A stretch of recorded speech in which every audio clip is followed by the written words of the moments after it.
Good evening, everybody. Can you all hear me? Welcome to this evening's lecture, and it is my great pleasure to welcome all of you. I'm so happy that we have quite a sizable audience, given that it's still vacation. It is my pleasure tonight and honor to introduce to you Professor Brian Levy. Maybe you just want to come to the front so that we'll, for the purposes of the camera as well. Professor Brian Levy is the Academic Director of the Nelson Mandela School of Public Governance. Sorry, you can't hear. Professor Levy is the Academic Director of the Nelson Mandela School of Public Governance here at UCT. This school tries to combine academic insight with practice-based public service to promote strategic public leadership in Africa. Professor Levy also teaches at the School of Advanced International Studies at Johns Hopkins University, the USA. He also worked at the World Bank between 1989 and 2012, where he was part of a leadership team that worked to integrate governance into development strategies. He has co-authored and co-edited numerous books and articles on the interactions between public institutions, the private sector, and development. His latest work, besides I'm not talking about the book he's going to talk about, but before this publication, his latest work is entitled Working with a Grain, Integrating Governance and Growth in Development Strategies, published by Oxford University Press in 2014. Welcome, Professor Levy. I'm always nervous introducing you.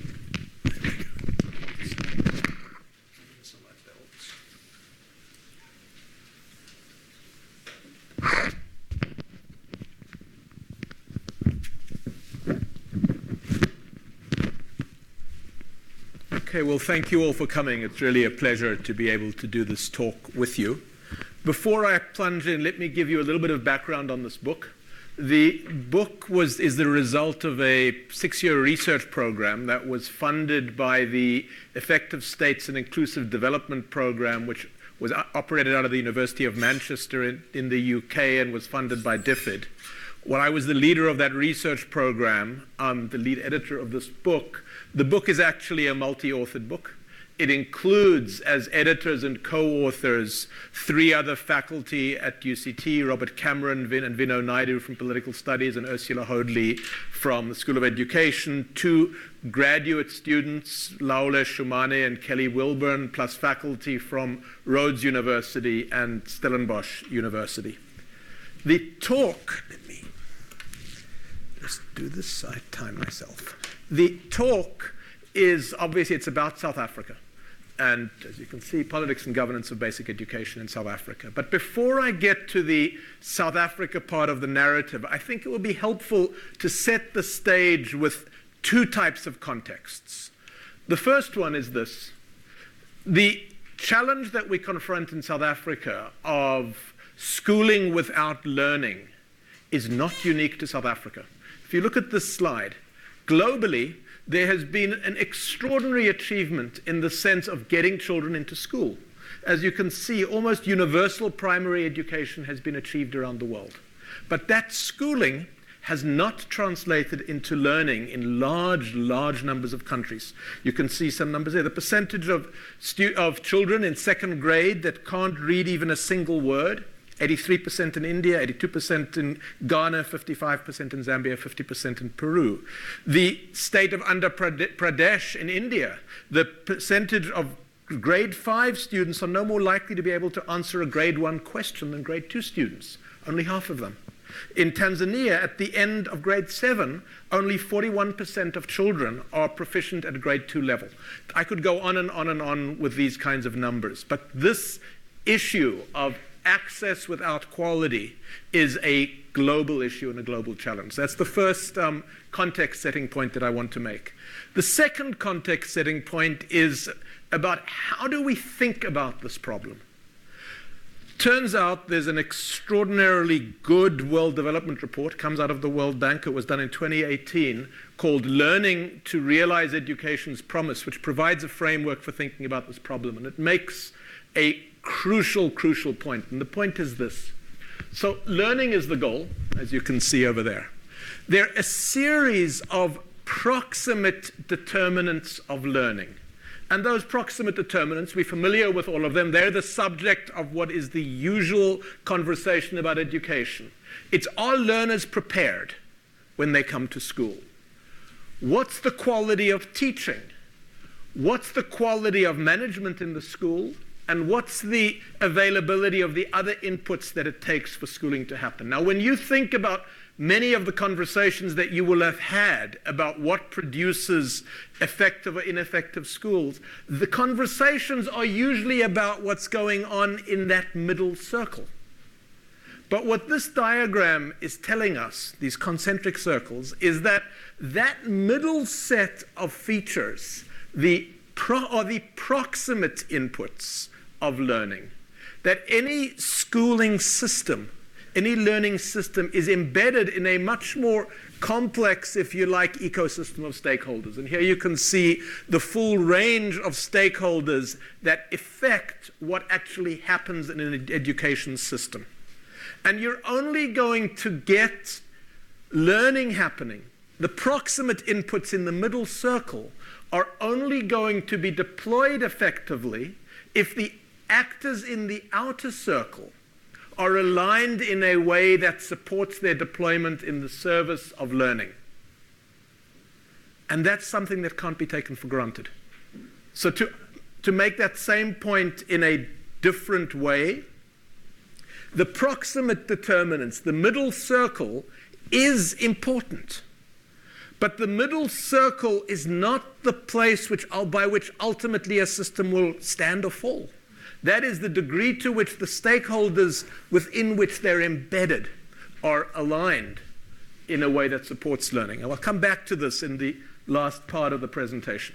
So with those two background features, let me also just set the stage on South Africa and a couple of things that people here will be aware of, but I want to note them. The first is, it's important to note the gains from where we came from. And here's just some data for this. First, to remember something that we know, apartheid was social democracy for whites. 1970, I was in Standard 9 and in 1970. In 1970, if you were in Standard 9 in a public school in South Africa, for every 1 rand that was spent on almost everybody in this room, only 6 cents was spent on a black child, 1/20th. So let's keep that in mind. Look at the patterns of high school completion among 18-year-olds in the apartheid years. In the 1970s, high school completion rate amongst whites was 80%. High school completion rate amongst black South Africans was less than 1%. In the early 1990s, 91% among whites, 25% among blacks. And with a university pass, 32% among whites, 3% amongst black South Africans. So that's the dawn of apartheid. Democracy transformed this. One critical transformation was in the pattern of spending.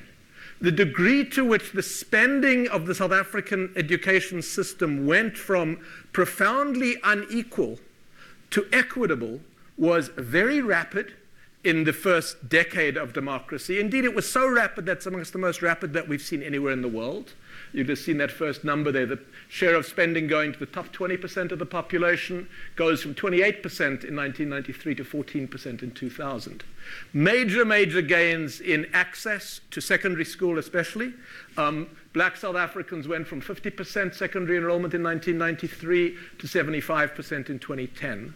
And a profound transformation of the institutional system within which education happened, from the highly balkanized system by race, by Bantustan, by province, the whole mix that we had, to a system which is coherent and which is aligned as between the national level, the national level, which is responsible for regulation and financing, the provincial level, which is responsible for implementation, and the school level, where there's significant authority in the hands of school governing bodies.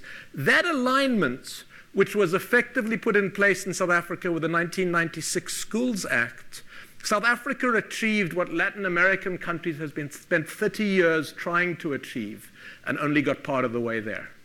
So we need, as we think about the education system as challenges, we need to keep this in mind as the context and the gains that were achieved.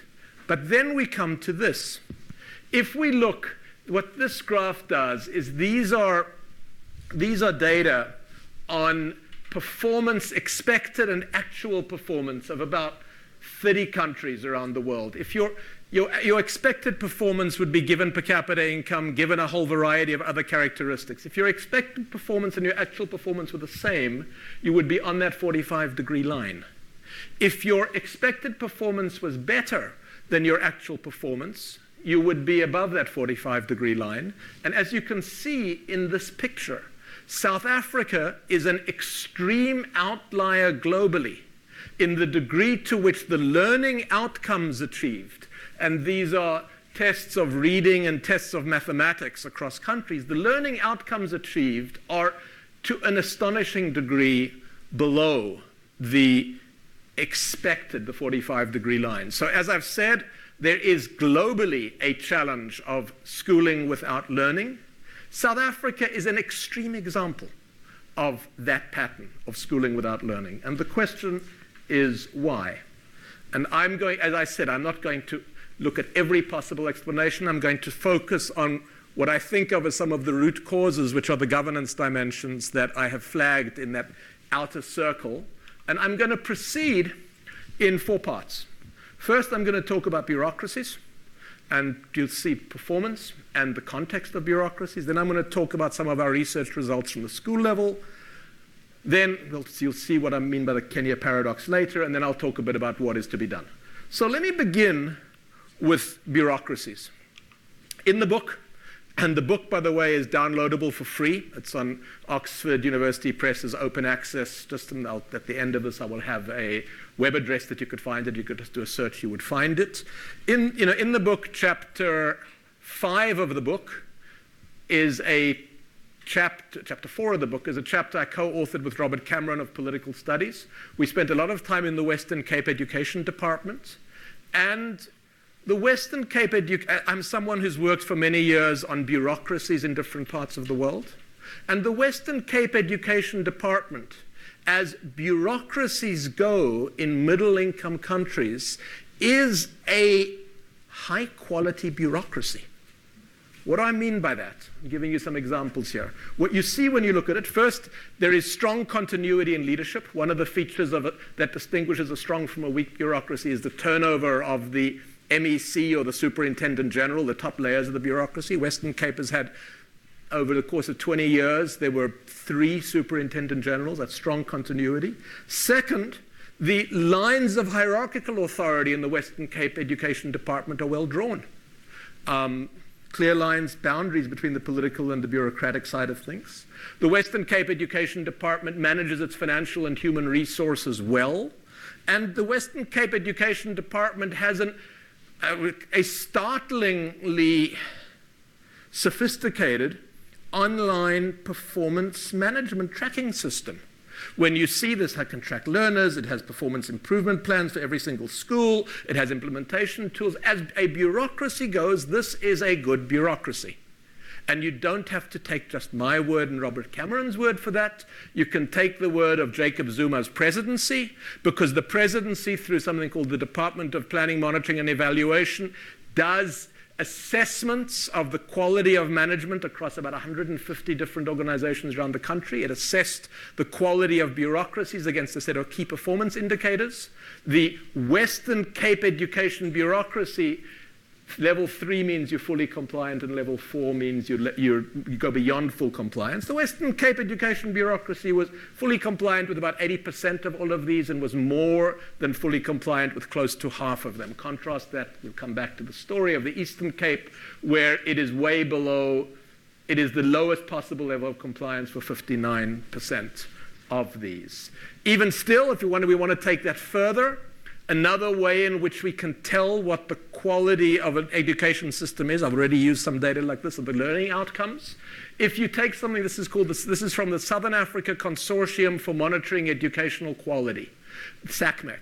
if you look at the SACMEX scores achieved for South Africa as a whole, the median, the 25th percentile, that's nearer the bottom of the distribution of earnings, the 75th percentile. As you will see, the Western Cape turns out in these SACMEX scores for 2007 to be the province that gets the highest scores across all of those dimensions. Now, before those of you from the Western Cape get too enthusiastic, I need to put one more set of numbers up, which I will come back to a little later, but I want you to see them so that you get the context, which is this. When you compare the learning outcomes of the Western Cape with the learning outcomes of Kenya, and in particular, and especially with the learning outcomes of Greater Nairobi in Kenya, which is probably demographically the right comparison, keeping in mind that Kenya and Greater Nairobi have about 1/5 the per capita income of the Western Cape, it turns out that the Kenyan education system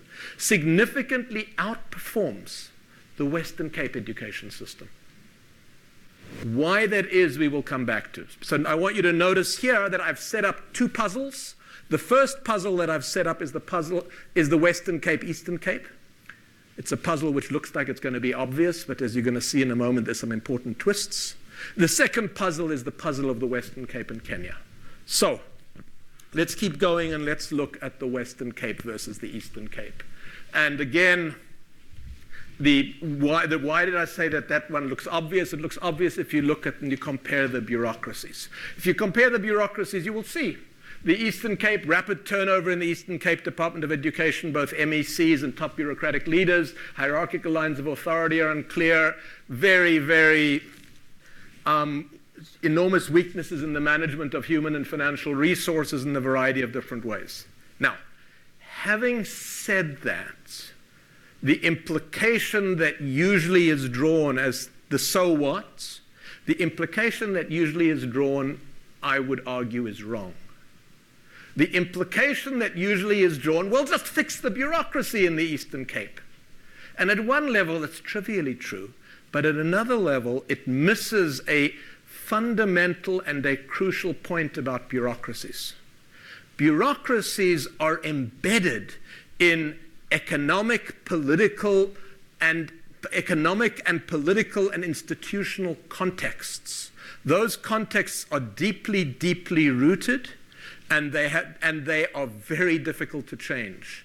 And when you compare the contexts of the Western Cape and the Eastern Cape, what you immediately see, and I'll walk you through a few of the arguments in a moment, what you immediately see is that the Western Cape, as of the early 1990s, inherits a very appealing and attractive and supportive context for building an education bureaucracy.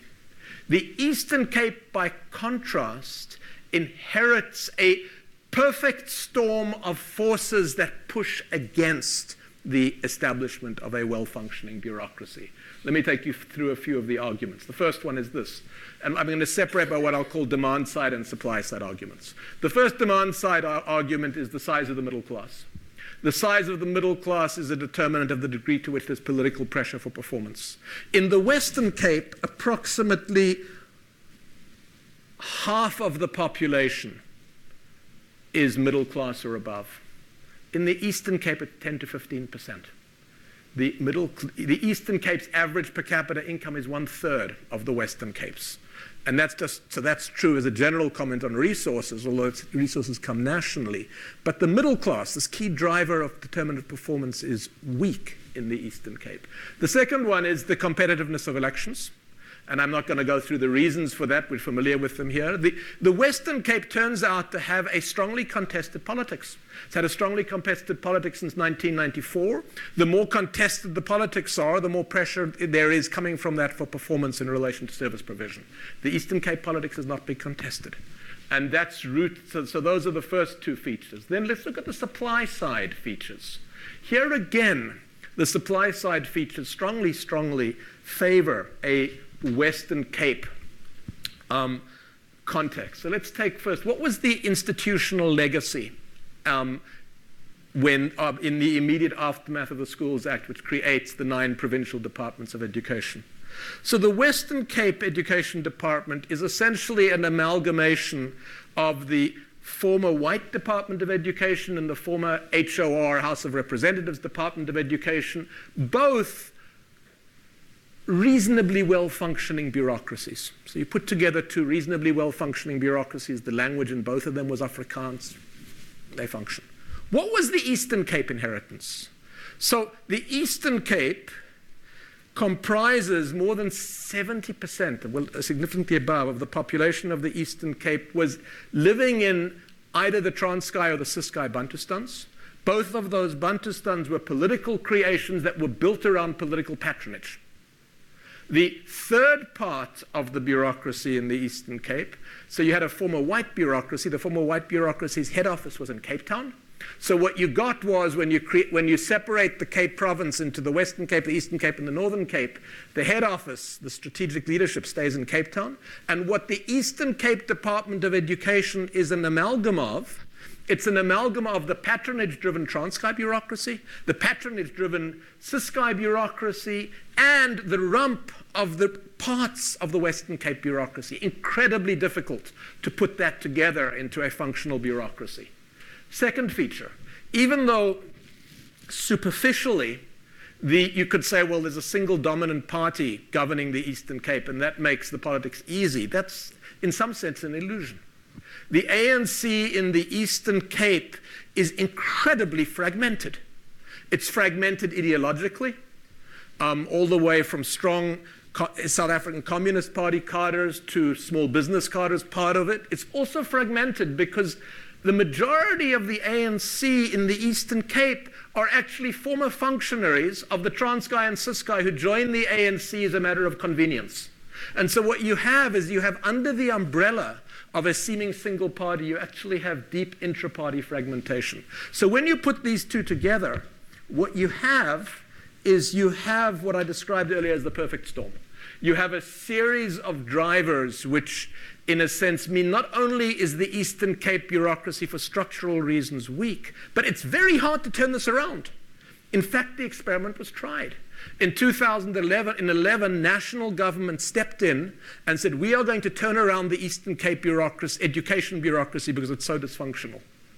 And 5 years later, after 5 years of trying, it never actually says this program has now ended. It just, you can track it and you can track it and then track it and it fades away and you can't see what's happening anymore. And nothing changes because the reality is that what made this bureaucracy hard to function, which is the political fragmentation and the weak drivers of demand, were there throughout.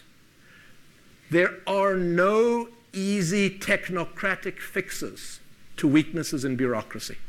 That's the first crucial point that I want to make. So what did we do? What is to be done? Next phase of this work. The next phase of this work drills down to the school level. And I'll describe for you what we did at the school level. Whoops, let me go to this slide first. So what we did at the school level is we selected, what we decided to do at the school level is we went for depth over breadth. We selected 4 schools in each of the Western Cape and the Eastern Cape, and we tracked the governance narrative of each of these schools over time. As it turned out, and you'll see how this matters a little later, all of those 8 schools had a change of principle somewhere in the period we were tracking. We didn't track them in real time. We got historical narratives from them. So there's a principle in the first period, there's a change in principle, there's a second period. As you can see, all of these schools are from low-income communities, and we choose them so that you have a higher and a lower performing school. What we're wanting to understand is this, our basic framework for thinking about the governance at a school. One well-known result, quite robust result, is how a school functions depends a lot on the school principal. And so that's why you see the school principal highlighted here. School principal manages the teachers, but the principals and the teachers are in a relationship with one another. It can be mutually reinforcing. It can be difficult. Both of them are embedded in a relationship with the Department of Education. That's there hierarchically. And all of this is embedded in their relationships with communities, with the school governing bodies, and with other actors. To which I'm sure some of you have already asked, well, what about the unions? because I know that each time I have given this talk in a South African context, someone raises their hands, well, isn't it all about the unions? So here's a quote from, this is Nick Taylor. Nick Taylor's worked in education for 30, 40 years. He started this organization, he was the first CEO of this organization, Jet Education Services. It was created in the late 1990s, very large corporate funding. He then worked inside government, and he said this. He said that he had long thought that the issue of the unions was fundamental, but what he actually discovered is that what was fundamental was whether there was a vacuum in management at the school level. Where there's a vacuum, that vacuum gets filled, and it can be filled by predatory actors from unions. But where there's no vacuum, this doesn't emerge. And I'm flagging this for you now, because when I share with you some of our results from the school-level case studies, you will see that, somewhat to our surprise, and we went probing for this, the version of the union as the deep cause of the problem does not emerge in our case studies. That doesn't mean it's not there. It just means that in our case studies, the places where we looked closely, that does not turn out to be the dominant story. So I want to just say that so you don't sit here for the next 20 minutes and say, well, what about the unions? Why aren't you talking about the unions? There's my answer for you before we begin. So let's then look at what we got from our results. And I'm going to start with the Western Cape.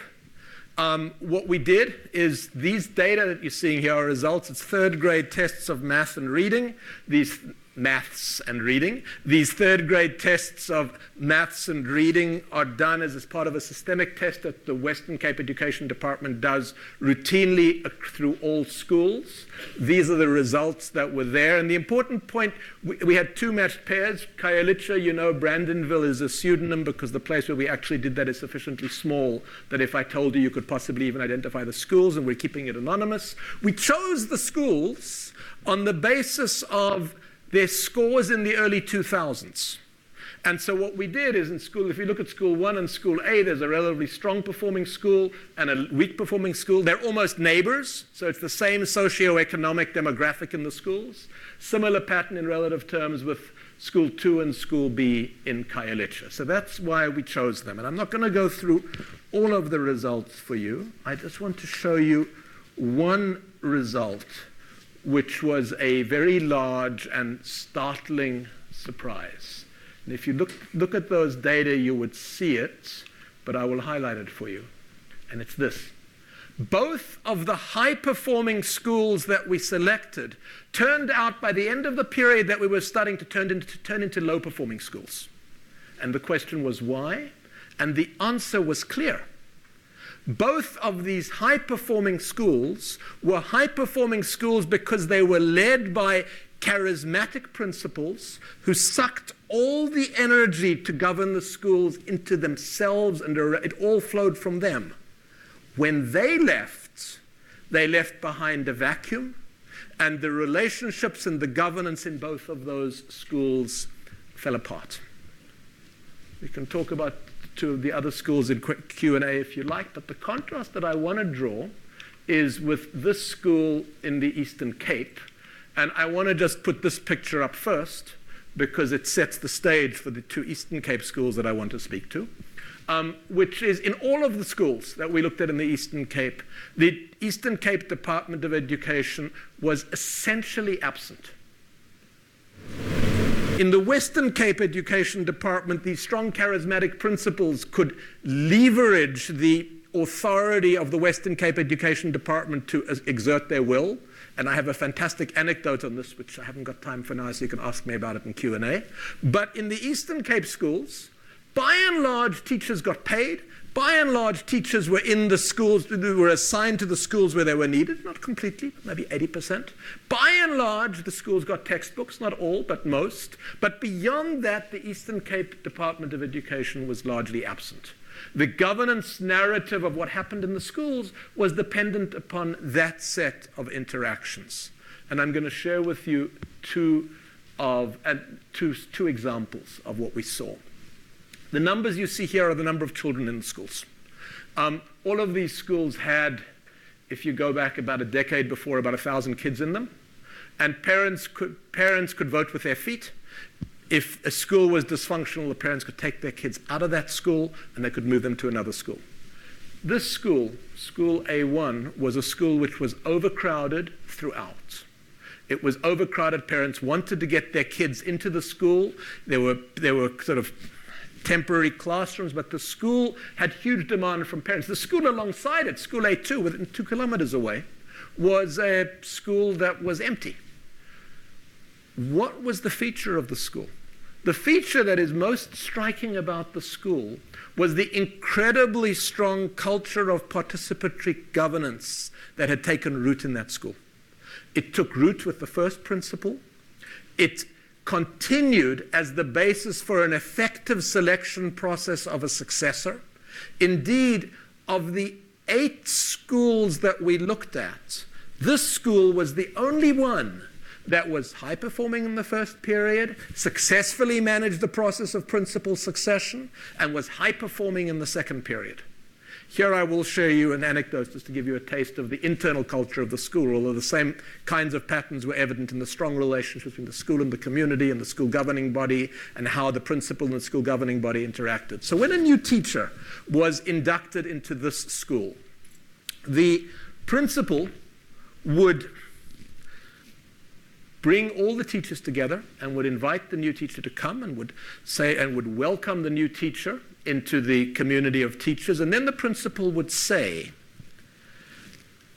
in this school, we're a family and we've never had conflict. And if we do have conflict, we'll know it's because of you, because it's never happened before. And that would set the tone for the culture of that school. By the way, all of these case studies are laid out in quite detail in chapters 8 for the Western Cape and chapter 9 for the Eastern Cape of the book. Let me tell you a bit about this school, and then I will move on. This is another Eastern Cape school. This was a school that was performing pretty well in about 1995. And then sometime around about 2000, the principal of the school, this school is in Butterworth, the principal of the school built herself a house on the coast in East London, 150-kilometer drive to school. And she, by and large, stopped showing up. She would find letters, she would find one reason or the another. Some of the parents complained. She used her influence and her power to force those parents off the school governing body. It went on for 10 years. After 10 years, the parents in a newly elected school governing body barricaded the school and said to her, "We're not going to let you back in." The Eastern Cape Department of Education said, "Well, that's not your decision, that's our decision." They said, "Well, it might be your decision, but we're not letting her back in." And they came together. They selected first an interim and then a new school principal. They worked together, the parents, the community, the new school principal, some of the teachers. And as you can see, this school, over the period we're looking about, coming from that energy, turns itself around, as evident by the fact that you've got a 60% increase in the number of children in the school subsequent to the change in principal. So I'm going to come back to all of this theme on, you can see the theme on the role of participation and school governance and its relation to outcomes. But I just want to make one point for now before we go on, which is this. 1996 South African Schools Act, I mentioned earlier, creates a very strong framework for the participatory governance of schools. That strong framework, it's rooted in 2 different political forces.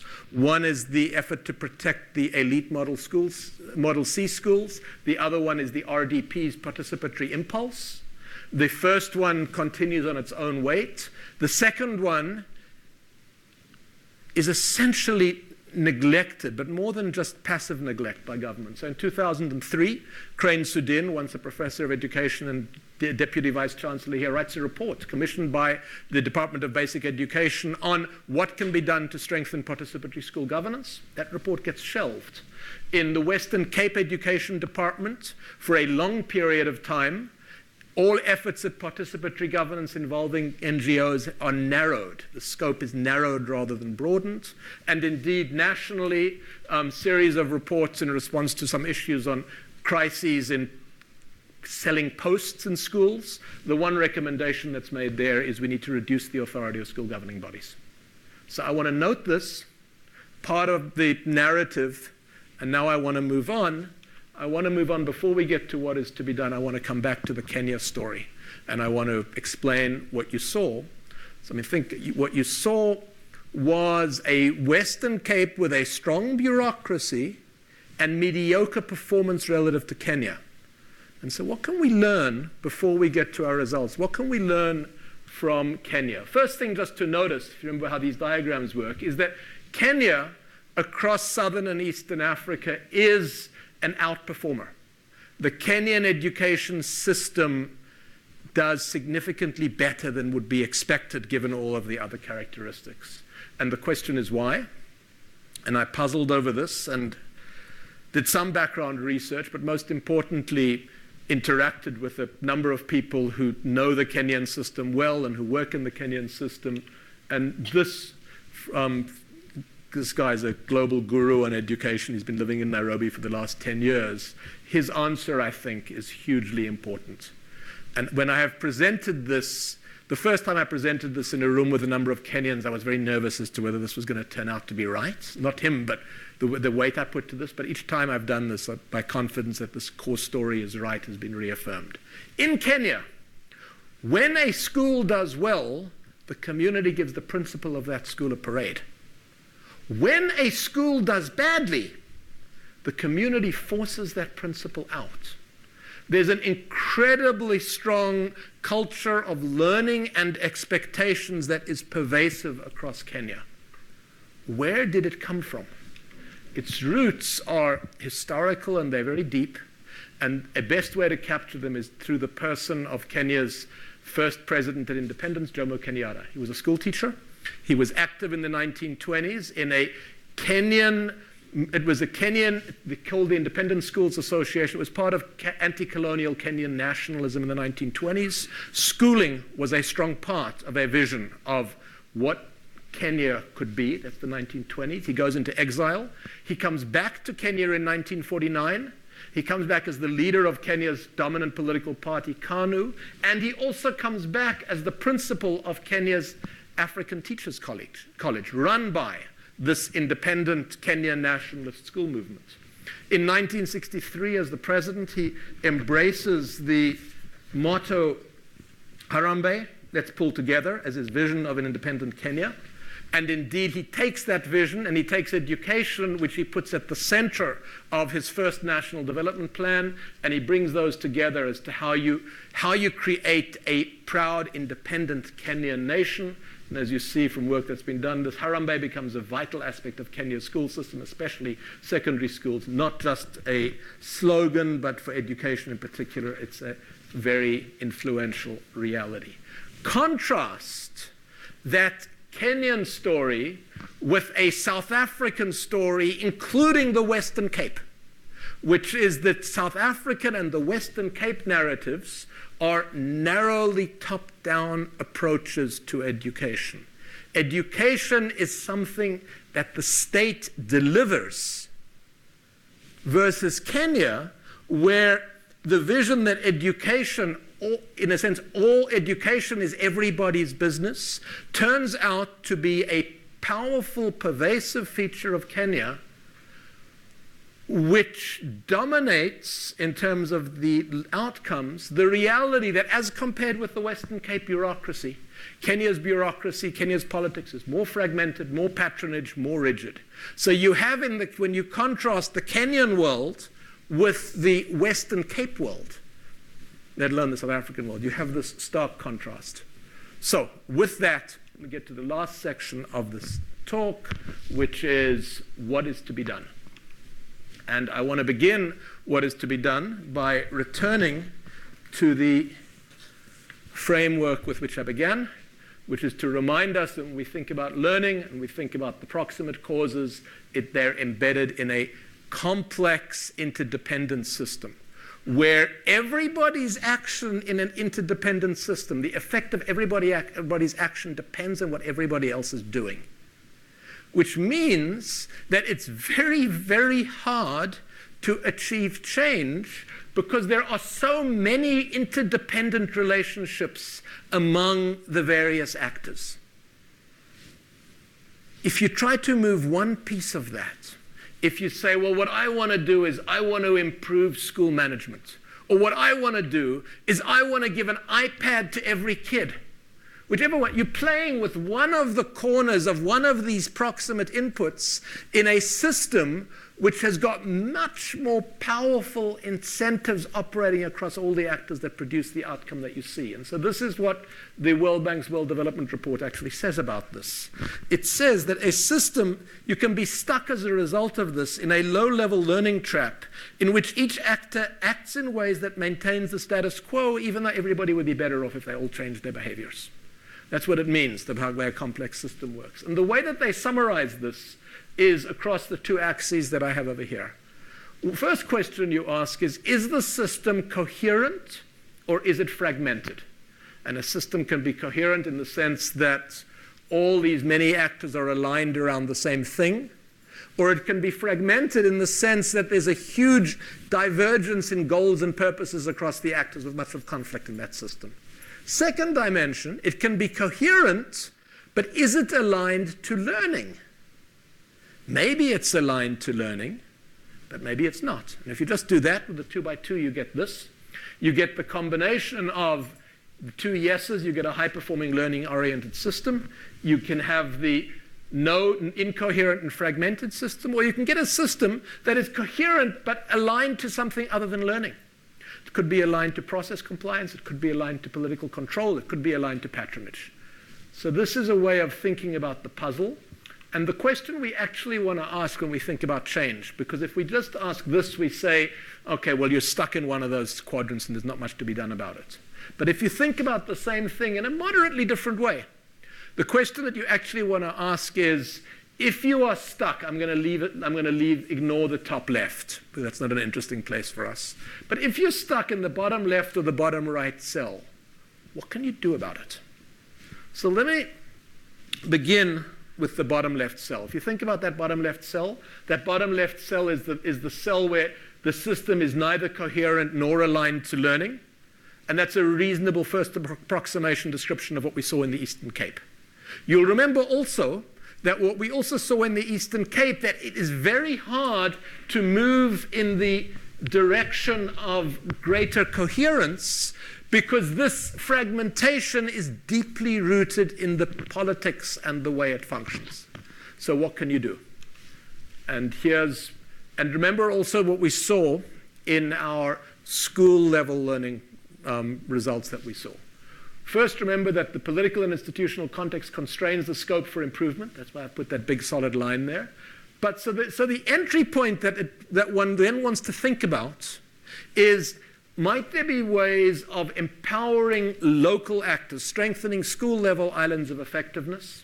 And the narrative that I've laid out suggests that the school governing body and community entry point is an enormously underutilized entry point. Now, when I make that point, people say, oh, that's completely naive. We know that school governing bodies are captured and that there are unequal power relations that surround schools. And I say, yes, that's true. However, that's telling me I only have 5 more minutes, which is good. However, what we need to know, which we don't know, but the results that I get from my case studies leave me somewhat optimistic in an Eastern Cape context, is what actually is the balance of power as it actually plays out across the range of schools. There are going to be some schools we know that are going to be completely captured by predatory actors and there's nothing to be done. Then there are the schools that are already developmental, like the one I described for you.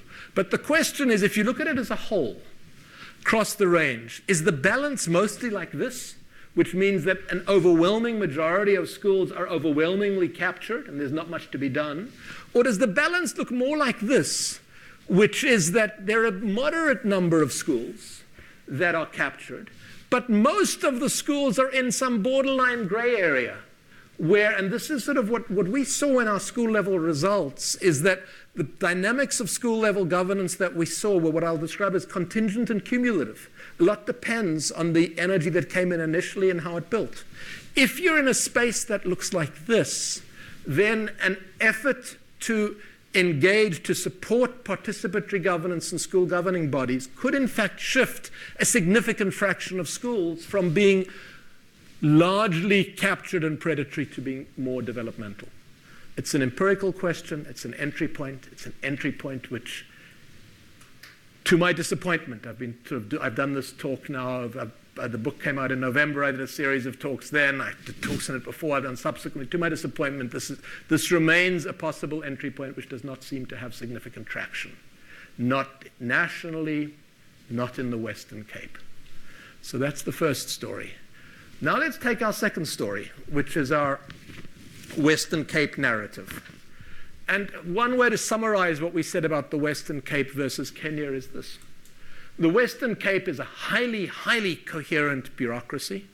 It's coherent around process compliance. A term that sometimes has been used about that bureaucracy is management by circular. Kenya's bureaucracy is less coherent, but the Kenyan system is, and by the system I don't mean the bureaucracy, I mean all of those stakeholders in that outer circle, is aligned towards learning in a way that the Western Cape system is not. And so the question that then arises is, what can you do? And we'll see when the Q&A comes with this audience. One of the things that when I give this talk, people sometimes say to me is, they say, Brian, why are you so anti-bureaucracy? But I'm not. What I am is arguing that the way in which you achieve gains will depend upon context. So just to summarize this in terms of bureaucracy, first, the top point you've already seen, it's the bottom left. In some political context, you just don't have the political context in which bureaucratic improvement is a feasible option. If it were feasible, places where textbooks were not being delivered because it was fragmented, if you were able to move this, you would achieve gains in this direction. And those gains are worth achieving. So I want to note that. That's the second point that's being made. Third feature I want to note, if you're in a space, and this line's more or less arbitrary, but you'll see what I'm getting at here. If you're in this space, you have a good enough bureaucracy, and you have enough of an orientation to learning. This is what I would call the sweet spot for... I'm not an education sector specialist from a lifetime career. This research project was the first time I plunged in deeply. So I'm, in that sense, a trespasser. And once you're a trespasser, you may as well trespass with both feet. This space is the space that educationalists function well in, because all of the kinds of things that you learn from specialist studies of what would work to improve learning outcomes in terms of how you teach and how you learn can be implemented in that space. But not in that space, and also not in this space, because this is a space where your bureaucracy is coherent, but it's coherent around something other than learning. And how do you move that? What I take from the Kenyan study, and I take from experience that I've seen some of my students at Hopkins, I've seen work done on Malaysia, I've seen work done on Morocco, I've seen another. What you see in country after country after country are efforts of places with tightly controlled bureaucracies to say we need to write another top-down action plan, and it gets written, and you may even go through another cycle of effort to top-down reform, but nothing changes. You know, the notion that we're not getting results, therefore what we need to do, to use a metaphor that I hear a startling amount in South Africa, it's an odd metaphor when you think about it. We need to, quote, crack the whip to get better results. You know, what's the definition of insanity? The definition of insanity is doing the same thing again and again and again and think you're going to get a different result the next time. And where that leads me, and especially against the backdrop of the Kenyan narrative that I described for you, which was where that the Kenyan outperformance was underpinned by the shared social commitment to learning, it leads me to ask the question, and this is, you can think of this as distinctively Western Cape, but it's broader, because this vision of top-down as the approach to service provision, I think, is pervasive across South Africa. It leads me to ask the question, how do you evoke what I've called all-for-learning agency among multiple stakeholders? How do you move? You know, the argument essentially is you can't get from there there, because this is such a trap that there's no breathing room to innovate. You need to move towards the northwest. You need to loosen up the system in order to move towards learning. And how? So here are 4 ideas around this. The first one is the potential power of a political invitation, an invitation, if you like, to active citizenship, that learning is a task for all. It's not something to be done by government and by the bureaucracy. The second one is to create space rather than shut down space for learning-oriented innovators. Learning-oriented innovators can be annoying in bureaucracies because they're not just doing they're not complying with what's coming down the hierarchy. How do you create that space? The third one, similarly, entry points for engagement. We already have the school governing body arrangements in place. How do you leverage and support those? And then finally, the Western Cape, as I mentioned, does have its systemic tests. You need to be able to tell the difference between schooling and learning. It has those tests, but those tests don't get out of the Western Cape Education Department buildings in downtown Cape Town. How do you get those results into the public domain so they can help leverage and support this? And so to put all of that in another way, the task is to move your system from a system locked in to a low-level equilibrium of patronage and process compliance in which, in this version, politicians cultivate clientelistic networks of support, unions are interested in jobs, power, and work conditions, bureaucrats are trapped in a compliance culture, NGOs, I don't know if there are any NGO representatives here, are preoccupied with issues of infrastructure and suing and going to court, and parents and communities are marginalized, to a system where what you actually have are politicians championing learning, unions embrace teaching as a profession, NGOs support communities and their advocacy focuses on learning outcomes, bureaucrats focus on learning-oriented engagement, and you have engaged parents and communities. And if you can move from there to there, then all of those aspects that are in the middle circle of these concentric circles could kick in and one could start seeing the kind of transformation of learning outcomes that have happened elsewhere. And that's what I have to say. Thank you.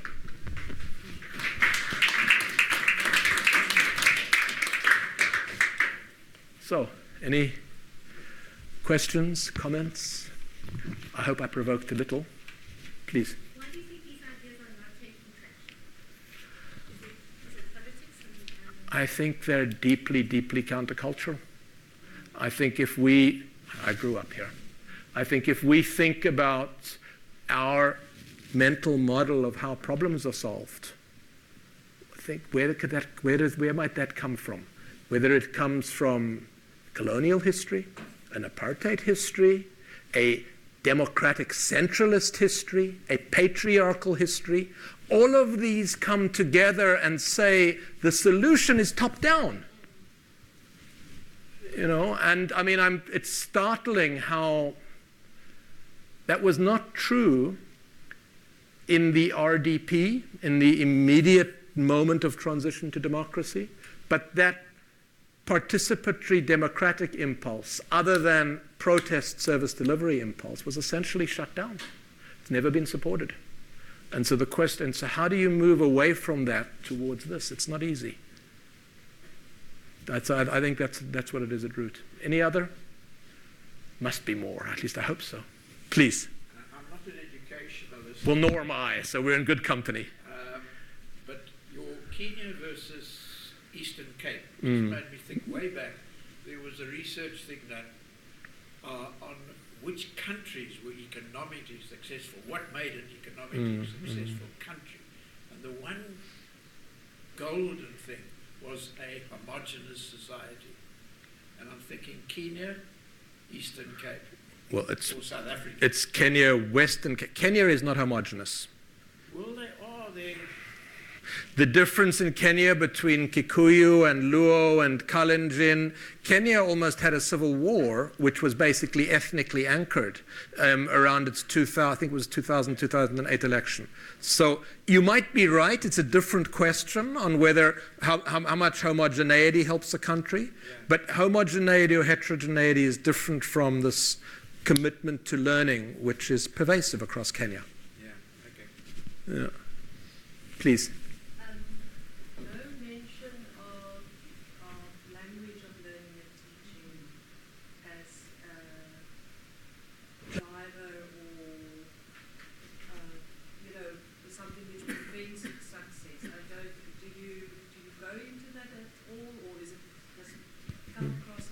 No, it's a fair comment. You're in the middle circle, not the outer circle, and so that's my easy answer to you. I think the evidence seems fairly strong from what I've been hearing from people that work in the space, that learning in one's home language, especially through the first 8 years, it makes a huge difference. I don't know enough about the... That's where Eastern Cape probably has one of the greatest advantages, because it still has quite a number of mother tongue Afrikaans schools, and that might also have been quite a big factor, but that's going to change. But keep in mind, what I use the Western Cape as an example of here, I don't use it as an example of success. I use it as an example of mediocrity, notwithstanding the fact that the things that we would, if we have a top-down vision of the world, including what you just said on mother tongue language, are in place. So there's some, there's a trap here which you could argue I'm falling into. The trap that one falls into when one asks how to address education is everybody has their own sort of silver bullet, their own secret sauce. If only you do this, everything will be fine. And I'll say everybody's wrong excepting for me, because my secret sauce is participation. So I recognize the dilemma. Someone could say, Brian, that's all very well to talk about participation, but your outer circle is not giving you that. So you're also, and maybe that's the conclusion I've just drawn, that, I'm pushing my own version of this, and the logic of the system as a whole is saying no. You've had one already. Sorry, I'm going to look elsewhere first. Please. Prof, I understand your entrance or your approach with regard to the principles and the bureaucracy, but I'm worried about, in terms of having to improve the results of the country. Worried about if you can go down a little, like starting with the teachers, because what's happening in the country is that a good teacher would go for, even if he comes from Khayelitsha, would go for an effective, a functional school or an effective school applied elsewhere, moving away from Khayelitsha instead of developing Khayelitsha into being one of the effective schools. Now, how about, as you said, that it's not the bureaucracy who's concerned with it's not a top-down approach. How about having maybe, for an example, a pool of teachers, a teacher coming out of an effective school going to an ineffective school, and then the ineffective school going to a not for staying, but just for a week. Take for the case of mathematics, going out of say Bishop's Court School to Khayelitsha just for a week, government providing transport, of course, and then the teacher from the other school in Khayelitsha going there, and then there's kind of plowback or sharing good practices from the teacher coming from Bishop's Court to Khayelitsha, and that teacher coming from Khayelitsha saying that no, the schools do not go out at 2:30. We have to stay behind and meet the parents about what have you taught today, so that you can do, because you've been teaching, and then try to check what